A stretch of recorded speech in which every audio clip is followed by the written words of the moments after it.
अहमद फराज पाकिस्तान के मायनाज शायर।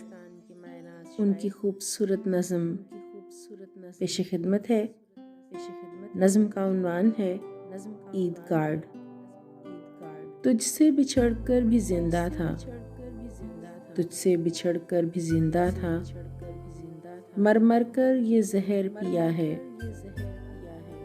चुप रहना आसान नहीं था, चुप रहना आसान नहीं था, बरसों दिल का खून किया है। जो कुछ गुजरी जैसी गुजरी, जो कुछ गुजरी जैसी गुजरी, तुझको कब इल्ज़ाम दिया है। अपने हाल पे खुद रोया हूँ, अपने हाल पे खुद रोया हूँ, खुद ही अपना चाक सिया है।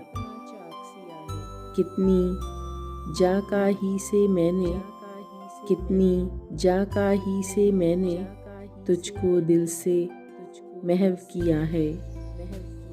सन्नाटे की झील में तूने, सन्नाटे की झील में तूने फिर क्यों पत्थर फेंक दिया है।